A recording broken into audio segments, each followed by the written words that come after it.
The capital is Rome, is up here in Lazio.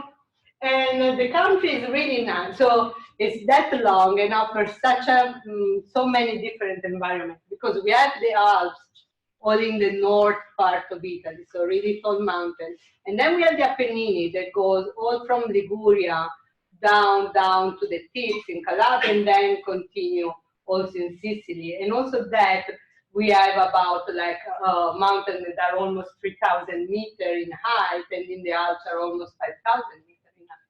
So this gives a lot of different environments. So if you go to the next slide, we were talking about all the different kingdoms. And so there is a lot of history, of course. So I will try to walk you through the main step of our cultures and how it's been influenced by all different other countries. And so in the 16th century before Christ, we have basically the Greek culture all in the South Italy, and still there are beautiful temples, especially in Sicily and down in Puglia and in Calabria that you can go and visit. And we had all Carthage, I know in Latin, so Carthago by in Tunisia, and this was taking all the island, part of Sicily, part of Sardinia, Corsica, and then around the Lazio we have the Latins popular.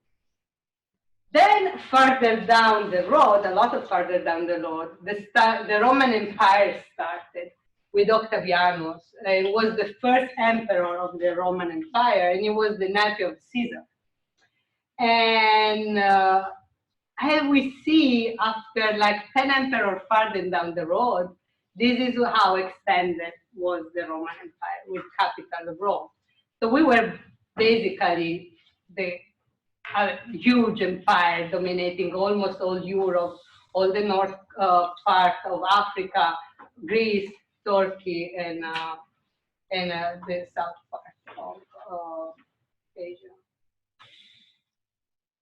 And it works, yeah, good. And this was given to us so many different temples and Roman buildings that we can visit, that you can visit, and I can visit too. I've never been in Rome in my life, so I still have to go. So you can go in Rome and visit like the Forum, Imperial Forum, that are all these buildings, and emperor after emperor was the place, the market square, were enriched by every emperor. Then another that is an UNESCO site is the Pantheon. There is one of the temples dedicated to all gods. But then if you move around Rome, for example, you have beautiful like Bath, Roman Bath, was this Caracalla temple. And then there are beautiful villas, like in Tivoli is a small village close to Rome. And there is this beautiful villa that is from Adriano. It's a beautiful site to visit. After that, we jump to the 476 after Christ, and is when the Roman Empire, the Western Roman Empire, ended, and the art suddenly changed. The beautiful classic proportion of the sculpture that we saw before just changed in really more simple and not proportionate sculpture. But in this age, the main characteristic is the bas relief that are really typical, really beautiful work that you can find in basically almost all the city in Italy. And but in the same time, we still have the Eastern Roman Empire that is influenced part of, we have in Ravenna, a city really close to where I live in Bologna, where I'm from, and there are these beautiful mosaics that are like the Oriental Roman Empire, Byzantine, and are so well conserved that I would suggest to everybody. It deserves a visit, definitely. And so it's a really beautiful art that needs to be seen. And then I need you, Jason, again. Okay.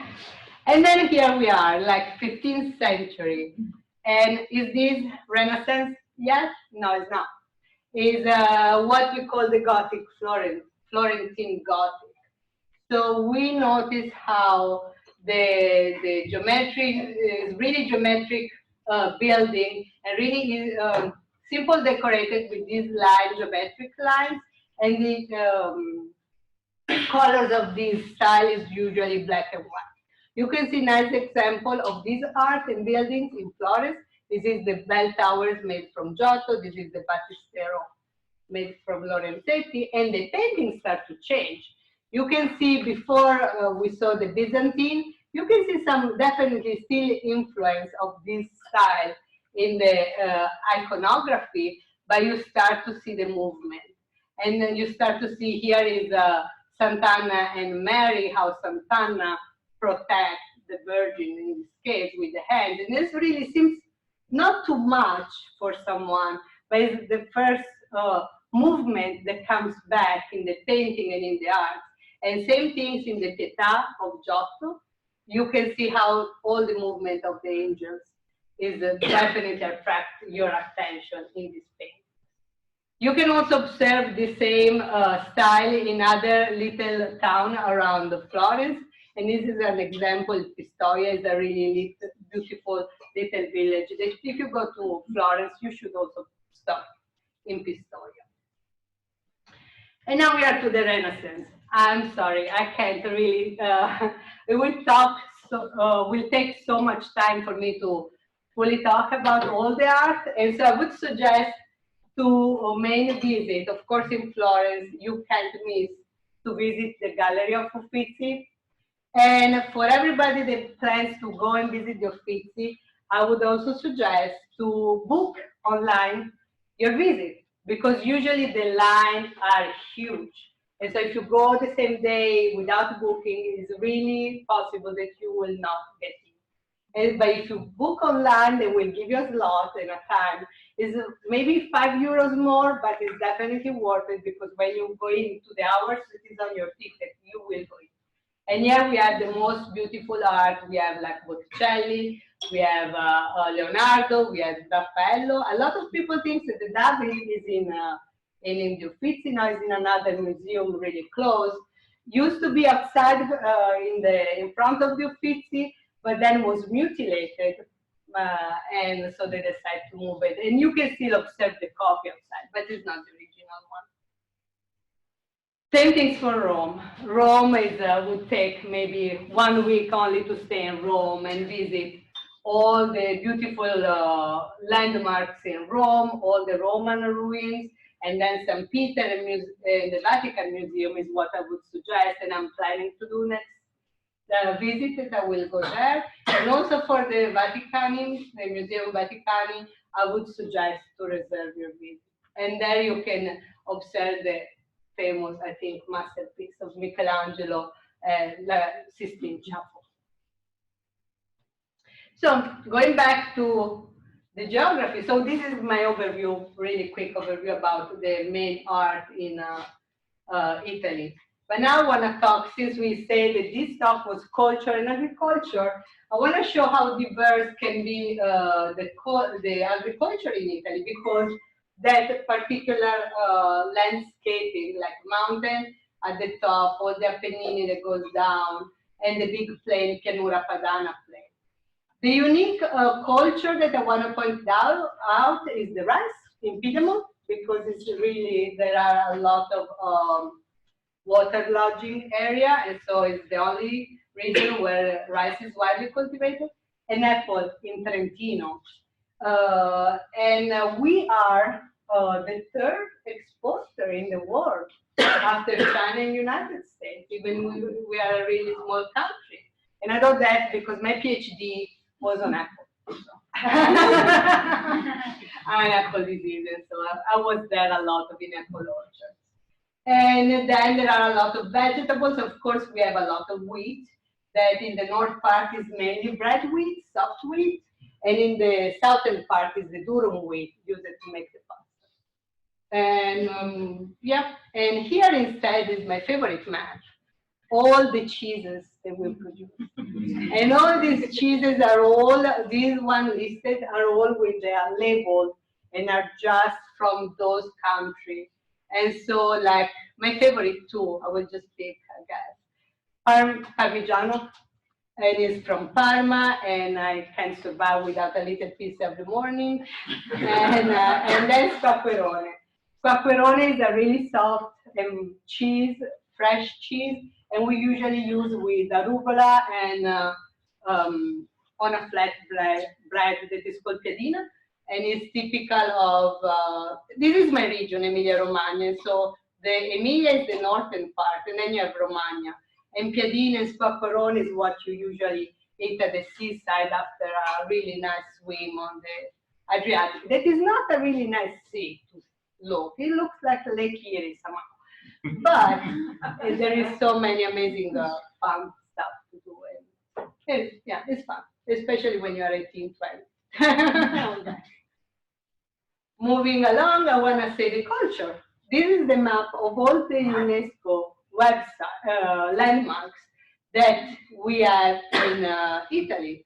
And Lombardia, where Milan is the capital, has more than 10. And then, of course, Tuscany, Emilia-Romagna, my city, has a lot. And all Sicily is still all the Greek temple, all the Greek culture is basically concentrated in Sicily. Then UNESCO is not only buildings or art piece, but there are also natural landmarks. And so like Val Camonica, I will point some here. So Val Camonica, this is a beautiful valley in Lombardia. This is a beautiful, after Renaissance, I think 18th century, that is Mantua, is a beautiful palace full of frescoes. It's called Palazzo Tè, like the tea. And then we have castle, of course. This is Matera, and is in the south, in Basilicata, and is just all these houses built in the rocks, and is really beautiful, deserve a visit. Of course, we have Pisa. Oh, here there isn't the Leaning Tower, but it's where the Leaning Tower is. And this is truly, I want to just point it out because it's where my dad is from. And so this is a peculiar construction of the first inhabitants were making in this region because it's really hot, and this is kind of buildings really keep the temperature fresh, so cool. And so let's make the encounter begin. A lot of people between culture and agriculture, and a lot of people ask me what I should visit when I go to Italy. And it's the hardest question to answer because there are so many things to say. So I always ask, well, what you would like to see? Would you like to see the big art cities, starting maybe with Rome? So you can go to Rome and visit all the classic sites like the Roman Empire, the Arch, the St. Peter, this is the Forum, the beautiful mosaic. You can then move to Villa Adriana, you can go to the Colosseum, you can walk on the Tevere and visit the island of the Tiber, and then you can eat a lot of pasta. That in Roma, the typical pasta is called bucatini. It's all the same pasta cooked in 3 different ways. The simple is cacio e pepe, with a lot of cheese, pecorino romano cheese, and eggs. And this is the carbonara with eggs and pancetta. This is a more elegant bacon, I would say. And this is a matriciana, that is tomato, pecorino, and the pork cheeks, that is called guanciale. Then you can drink some of the most beautiful wine of the hilly vineyards across Rome, like the Frascati. It is a really dry and nice wine. But after all these, the day after you will be so tired that you definitely need an energetic breakfast with a nice cappuccino. You can also substitute with a simple coffee, but you can skip the marito. It's this fillet dough with amazing whipped cream. Then you can move maybe farther down to Naples. Did I put Naples? Yes, of course. But this is the pizza. Of course, it's Naples. And you can eat pizza, caprese. Beautiful. We are already moved on the coast. So there is beautiful seafood. And you can visit all the beautiful castle and the coast. You can go and visit the Vesuvio, where Pompeii, close to Pompeii was, and all the castles. We have Angiolino, Castelnuovo, Castel dell'Ovo, are all these beautiful castles that are from the Borboni. And we have also in Naples, we have the Vikings, and are called Normanni. And so there are all these beautiful castles all around Naples. But I would also suggest to go further down to Caserta, where there is this beautiful palace, and was from the Borboni dynasty. And the palace is not amazing inside, but the garden are just stunning. And so I would suggest to visit also that. And that said, I would say also, move further down, and there is this beautiful little village where Amalfi is called Costiera Amalfitana, and are this village really on this steep coast. That really looks like an activity on yeah, and with beautiful food, of course. And in Amalfi, one of the products that is typical are the lemons, and they make this beautiful liquor that we use as a digestive after a nice dinner of pizza or mozzarella. The other things that I would suggest in Naples is go and visit what we call Quartieri Spagnoli, that is the Spanish neighborhood. And if someone is a fan of Sophia Loren movie, that is where a lot of them has been taken. And the breakfast, you can skip sfogliatelle and babà, are just delicious. Sfogliatelle is filled with ricotta and fruits, and babà is fried dough with rum. And then Venice, you can skip Venice. And I think everybody knows Venice, at least see pictures. And now you can even kayaking in Venice, and it's always super crowded. And so just be patient and enjoy to move with the flow. And what I would suggest, if you want a more relaxing after a crazy day in Venice, just move around, and there are these beautiful Venetian villas that are Renaissance villas all around, and I think there are 10, 15 all around Venice, so it's a really nice stop. Same things here. We have risotto. This is really typical with sausage. And then we have they cook a lot of liver. I'm not a big fan of meat, so I will not say too much. But then there is the Pandoro. The Pandoro is our Christmas, one of our Christmas cake. And it comes from Verona, the city of Romeo and Juliet, and it's delicious if you find it. Of course, it's more under Christmas, but it's really good. And then the unique experience that you can do is go to Venice for the carnival. You can be really professional, like my friend Valerio, that worked on his costume for a year. Or you just can go like us when we were like young researcher in Bologna, and then you will find someone that paints your face around the street. I'm this one, of course.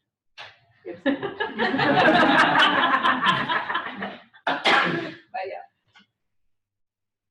And then Milano. So I didn't put Milano in the big city because maybe it's a bit farther north, but Milano has so many landmarks, like the Pinacoteca, the Duomo, and then you can move around all the mountains and visit this small village around the lake. These are around Como Lake, this one.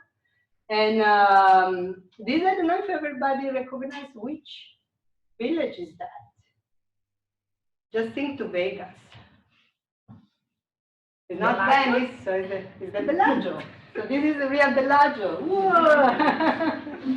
And then another, my favorite place in the mountain, if you move further up, there is Bormio. And Bormio is a little small village on the Alps that is where Romans start to build the village. So there are still Roman baths that you can still go and have a spa day in the original Roman bath. And then you can take this beautiful train, and this is UNESCO as well, and go on the glacier and just be in Rome in amazing landscaping around the Alps. My favorite food here is the pizzoccheri, and are these all grain noodles uh, loaded in butter and cheese with potato and cauliflower, and um, and then there is risotto milanese, cotoletta milanese. I didn't find any typical breakfast for Milano and Lombardia, but every good hotel will serve you this kind of delicious breakfast. So you will have energy to go around the night. And then there will be so much to say, so we'll just summarize. You can choose other itinerary and stay Umbria and Toscana, and there are all these medieval nice villages like Siena, like Perugia, Orvieto, and are all beautiful. And here I put one of the example of some Florentine castle around. Puglia Basilicata. Basilicata is where Matera was and is about this city. And then Puglia is the hill of the woods. And I just put it just because my dad is from this region. And the seaside here is just stunning. It's beautiful blue and a beautiful place and beautiful food to visit. And there is Lecce, is the southest city in the hill of the woods, and it's this baroque, amazing city that is worth a visit if you want to do a vacation on the sea. Similarly, Sicily is another region that you can visit in the summer. Just stay here, enjoy the Greek art, enjoy baroque art in Palermo, and enjoy all the culture that it mixes in this city. If you're also a big fan of The Godfather, you will definitely recognize some of the landscape in this region. What is my usual vacation instead? Bologna. Where I just come and I can go around because especially now that I have a young baby, my parents just want me there. And Bologna is called La Dotta, La Rossa, La Grassa. La Dotta means cultured, the knowledgeable.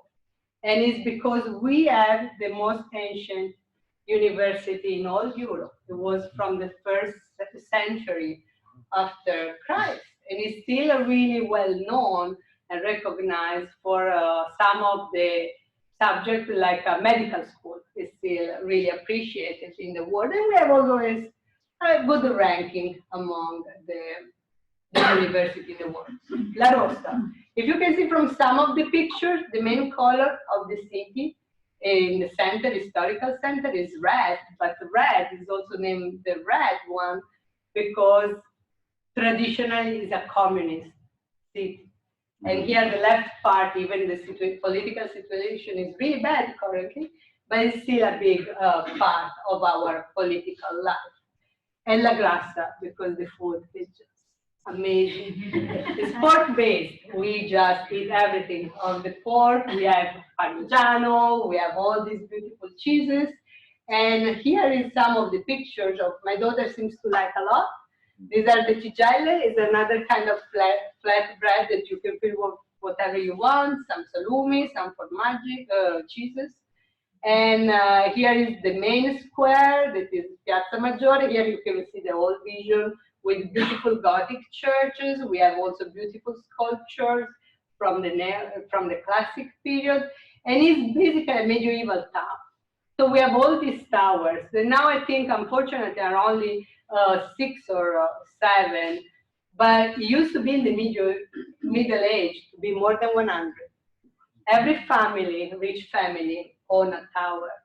And then during World War II, they were all bombed. So unfortunately, we have only few. This is one of the few that you can still walk to the top, are 500 steps.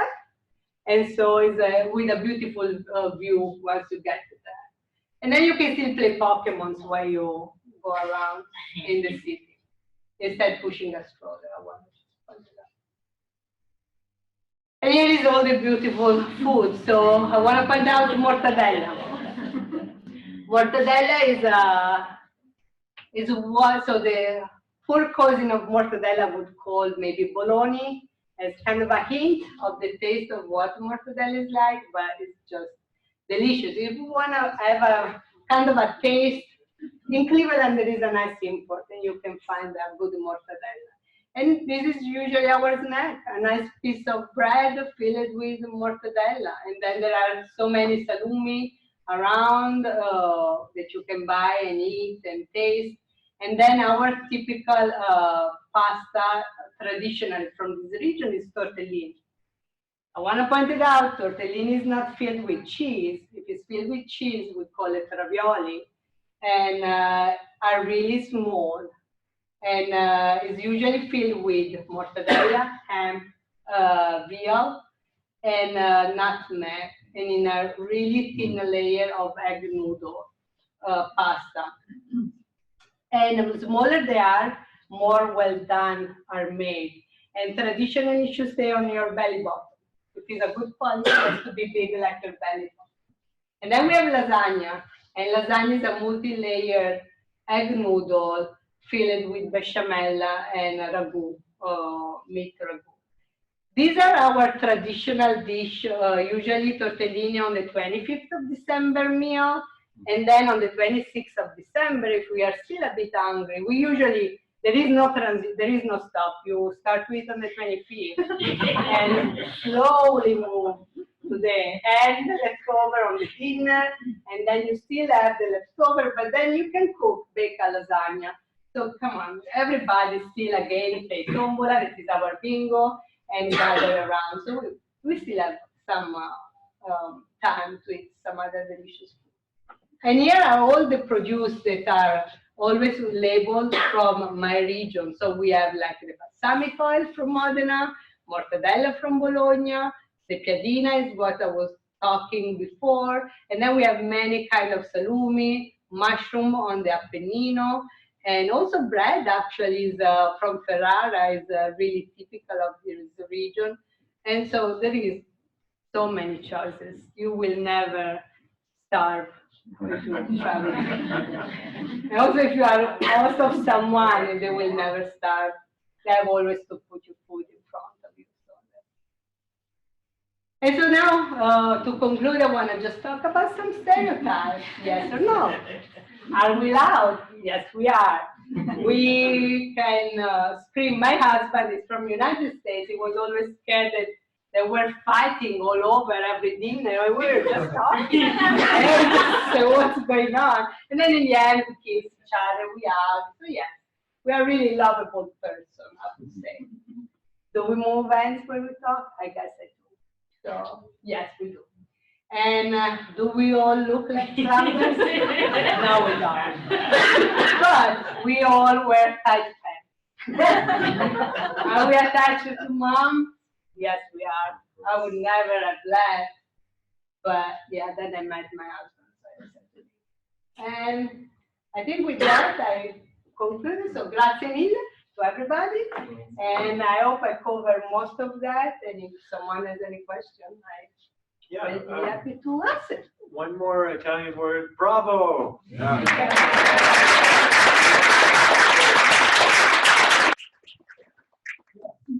What was that other island besides Sicily? Sorry, yeah, I didn't mention. It's beautiful island. Let me, we can go, guys, on the first one. It's Sardinia. This one. Yes, I didn't mention. Actually, it's beautiful. I think because it's really far away to reach somehow, because you go with ferry boat, usually from Ligury and from Rome. Rome, and then there is also one from Tuscany. Those are the main routes. So actually, the north is beautiful. There are really nice small islands around here, and yeah, it's really. There are some harbor that are where millionaires have the yacht. This is worth it a visit. It's beautiful seaside, really expensive, but yeah, it's definitely nice to visit. Of course, I can say. So you can visit everything. I think, well, maybe there are a few regions that maybe I wouldn't be my first pick, but for seaside vacation, like beach vacation, is like Sardinia, Sicily, and Puglia, I guess, are my favorite. Yeah, it's nice. Other question? So are you able to keep your time with your daughter? I'm trying, yes. Trying? So she doesn't speak Italian because, of course, it's more exposed. But she can definitely understand me and understand my parents. We do Skype, always connection. So she's, hopefully she should practice. I have more success with that than with my husband. When is Carnival? Carnival change, and I never know exactly why. It's on the Catholic calendar. There is some. So depending when Easter is, Carnival is, I think, 40 days before. Yes. So it's all depending from it. It's the same like lunar, Julian calendar. Sometimes in February, sometimes in March. So yeah. So you should look. And usually the big celebration like that with a costume is the Mardi Gras and the Thursday before. Those are the two days, but you can't move by your own. You just stay in the crowd and enjoy it. So you kind of follow the flow. Other question? Oh, I have one. Sure, just. So I learned at the Festa Italiana this August that most of the Italian Americans in Worcester, who used to be a bigger, prominent part of the town, the east side of town, I think they come from Abruzzo. Yeah. Yeah. Yeah. So have you have been there? Abruzzo, no, but Abruzzo doesn't cut a lot. So there are small villages, but there are not. I can't recall really anything. Oh, let me find. This is Abruzzo, and the seaside. So okay, the Adriatic Sea, the north part is like Lake Erie, I would say, until here. But from here to the tips and all around, it starts to be deeper as level of the sea. So it start to get a blue shade of color. So the colors start to be nice. So I would say Abruzzo is still good for a nice seaside vacation. And then move maybe down to Puglia. That is. Yeah. You mentioned the rice growing area is probably wet. Is the rest of it usually dry? Well, no, it depends. I think this is more because here the humidity and the water loss, so that the area remains flooded for more time. Pianura Padana, I would say, so all this part is really, really humid in the summer. And now, so we have really a fairly similar, at least in this part, so the north part, I would say, similar to Ohio. We don't go that farther below zero. Well, of course, if you are on the Alps, yes. But it's usually stay maybe around, I always have hard time to choose, but maybe 28, something like that is minimum temperature. We have snow. So yeah, it's really similar. So I wasn't really surprised to see the snow. I already dealt with snow. Yes, is it easy to get around by train? Yes, I didn't mention actually when you talk about the art city, actually we have a really nice high-speed train that connects Florence, Rome, Naples, and go up to Venice. And so you can move really easily, and unless there are some strikes. So what I would suggest, never plan to get a train or an airplane on the 1st of May because it's our European Labor Day, and usually is where at least one strikes will happen. So be sure. And so ahead. Yeah, Nelly. Oh no, okay. And so yes, I would suggest definitely somehow maybe for someone that is not Italian, train is more relaxing if you pass the cows of the train station. But because the streets are so much narrower compared to United States, so maybe it can be. And our driving style is less polite. So are the trains always late? The high-speed train usually not. Yeah. Really, they can't. So because we mess up a lot. But yeah, sometimes. Well, I have a friend of mine that always use the train as his daily transportation system. And yeah, if you hear me, would never suggest to go by train. But I would say that the high-speed train is definitely something that is nice to do. And I will try to go by Roma, from Bologna, Roma, 2 hours an hour. And I can do it in the same day, visit the Museum Vaticani, and come back. Those little white huts or houses there, where's that from? Which one? Is it your dad? Your dad's? Oh, that is Trulli, is Puglia. It's fairly close to Bari, that is the main city here. And are all these little construction. This is also UNESCO. And yeah, I think are family owned, and we're just the old technology of those villages. Yeah, it's Puglia. Is there a restaurant around here that reminds you the most of No. being in Italy? No. But in Arizona, where I was before, there were. So if you go to Arizona in Tucson, I would suggest Caffè Torino, that is family owned and they are first generation Italian. So there are some places that are compromised with the American culture, but there are also some that are really original Italian. So I was basically adopted and spent all my time. Caffè Torino in Tucson. So not even in Columbus, there's no good Italian. I didn't go, so I don't. I can't say. I didn't. Youngstown. Okay, Youngstown. Okay. I didn't try neither Youngstown because it's far away. Cleveland didn't strike me in Little Italy. Anything. I can kind of reading the menus have an idea if it's original, yes or no. So yeah, no. So what's your unfortunately. opinion on Olive Garden then?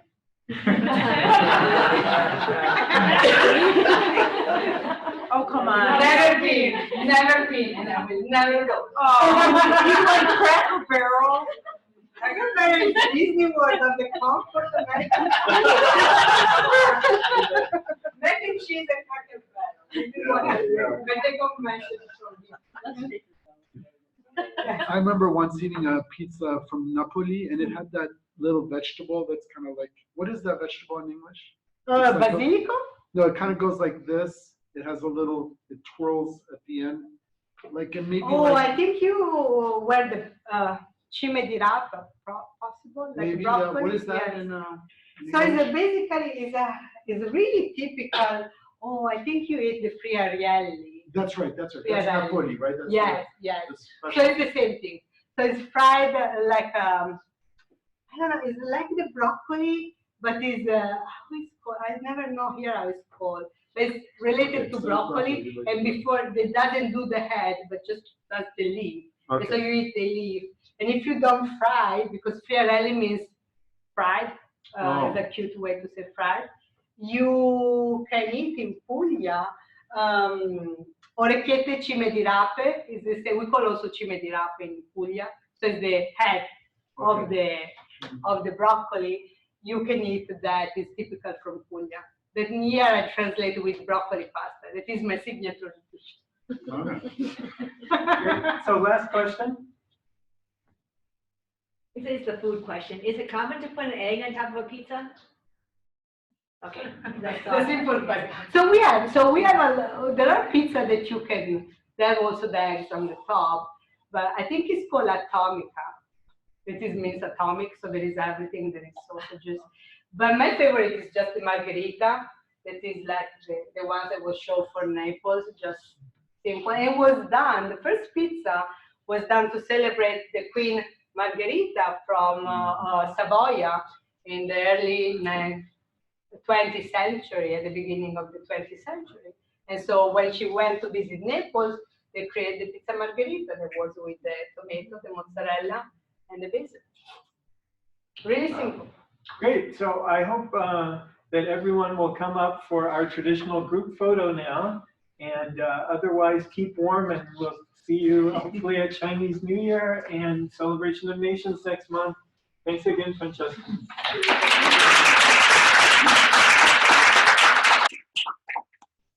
Could you send us the PowerPoint? Oh, yeah, if you email it with her permission.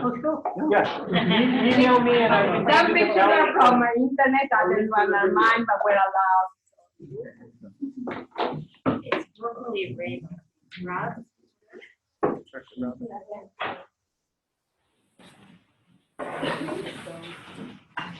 Yeah, I think so, yeah.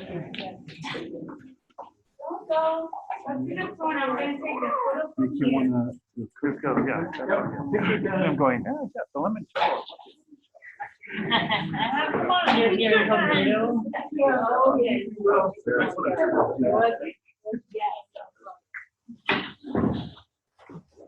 I have to.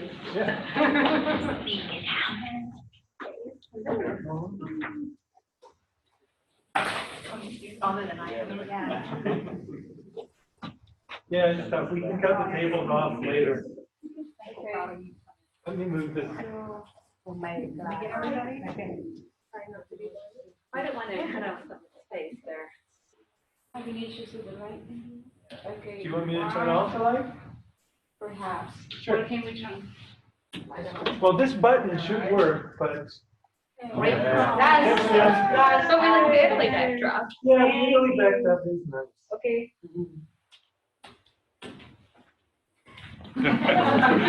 Further. Okay. Very good, yeah. Try Youngstown. Okay. Food, yeah.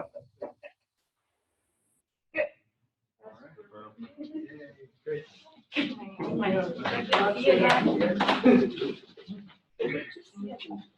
Yeah. I would like to know why we just don't. Made us hungry now, really. I was- Oh, right. I was so happy after the Well, yeah. I forgot about that. Okay.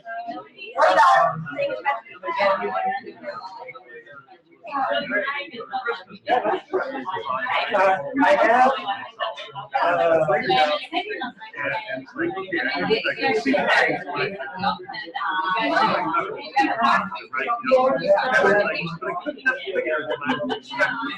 So we have the church on the club.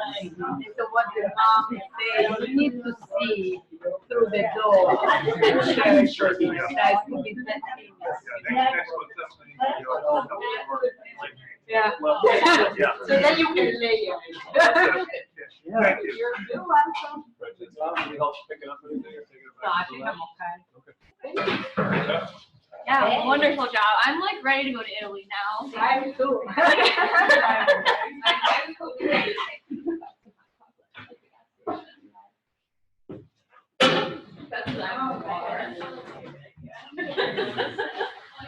I'm pretty pumped about the idea. Yeah, that